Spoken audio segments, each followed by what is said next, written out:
Party को मजबूती मिले और ज्यादा से ज्यादा उम्मीदवार आपको जीते। देखिए, समाजवादी पार्टी मध्य प्रदेश में पिछले कई वर्षों से चुनाव लड़ रही है और एक समय था जो नेताजी ने यहां पर लड़ाया था, बड़ी संख्या में समाजवादी पार्टी के विधायक जीते थे।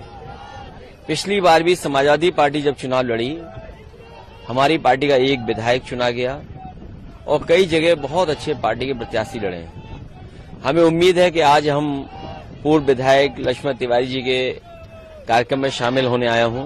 ये समाजवादी पार्टी से जुड़े हैं, चुनाव लड़ेंगे और मध्य प्रदेश में समाजवादियों ने काम किया और जरूरत है समाजवादी विचारधारा की। गरीब, महिलाएं, आदिवासी, अल्पसंख्यक और जितने भी हमारे पिछड़े और अगड़े मिलकर के हैं, बीजेपी को जवाब देना चाहिए कि केवल मध्य प्रदेश की सरकार नहीं थी उनकी, दिल्ली में भी सरकार रही है।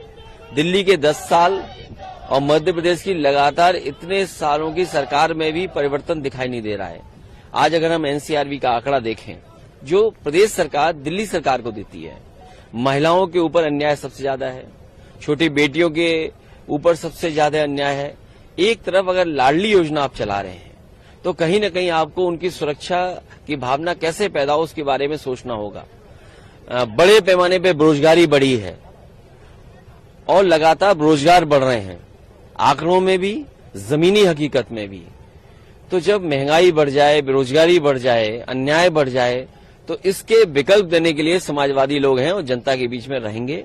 हमें उम्मीद है कि समाजवादी पार्टी इस बार सीटें ज्यादा जीतेगी। इंडिया गठबंधन के साथ, जो गठबंधन के साथ आप चुनाव मैदान में उतरेंगे मध्य प्रदेश में, इंडिविजुअली अकेली ही पार्टी आपकी लड़ेगी? चुनाव तो जब कभी होगा तो चिन्ह पे साइकिल पर ही होगा और वोट साइकिल पे ही मांगा जाएगा।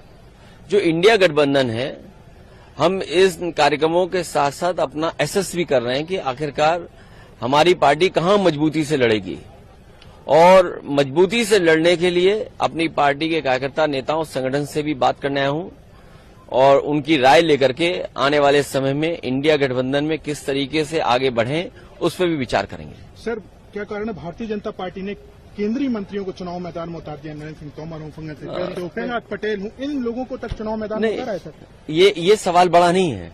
इससे भी बड़ा सवाल ये है कि लोकसभा में महिलाओं को अगर आप आरक्षण दे रहे हैं और आप ये कह रहे हैं कि 33% दलित और आदिवासी महिलाओं को हम सम्मान देंगे और उसके लिए नए लोकसभा में कार्यक्रम किया गया हो, बीजेपी की महिलाओं ने स्वागत किया हो, आपको ये सवाल पूछना चाहिए बीजेपी से कि जो अभी सूची जारी हुई है या आने वाले समय में जो सूची जारी होगी, क्या भारतीय जनता पार्टी अपने संगठन की जो महिलाएं काम कर रही हैं, क्या उन्हें 33% का स्थान देंगे? 33% का स्थान अगर नहीं दे रहे हैं तो जो बिल लोकसभा में आप लेकर के आए हैं नई लोकसभा में, वो माताओं बहनों के साथ बहुत बड़ा धोखा है, क्योंकि ये बिल लागू नहीं होने वाला है। कम से कम बीजेपी अपने आचरण से, अपने जो टिकट वितरण हो रहा है उस प्रणाली से कम 33% महिलाओं को देकर के तो दिखाए। उज्जैन में सर 12 साल की बच्ची है करीब, उसके साथ रेप हुआ, जघन्य अपराध हुआ माइनर के साथ। सर देखिए, 12 साल या माइनर के साथ अगर एनसीआरबी के आंकड़े देखोगे तो मध्य प्रदेश का स्थान बहुत से प्रदेशों से ऊपर दिखाई दे रहा है और यहाँ तो महिलाओं के साथ और बेटियों के साथ सबसे ज्यादा इस तरह के अपराध हुए हैं। सर, प्रधानमंत्री जी आए, उन्होंने सनातन को बोला कि इंडिया गठबंधन सनातन खत्म करना चाहते हैं। सर देखिए, बीजेपी तो ये भी नहीं बता पा रही है कि सनातन क्या है। बीजेपी पहले ये तो बताए सनातन धर्म। लक्ष्मण तिवारी जी यहाँ खड़े हैं, पटेल जी खड़े हैं, हम खड़े हैं, क्या हम सनातनी नहीं है? बीजेपी ये समझती है कि बीजेपी को जो वोट दे रहा है वो सनातनी है और जो बीजेपी को वोट नहीं दे रहा है वो सनातनी नहीं है। तो इसलिए ये बहस मत छेड़िए, इस बहस में हम बहुत लड़ चुके हैं यूपी में। ठीक है, धन्यवाद।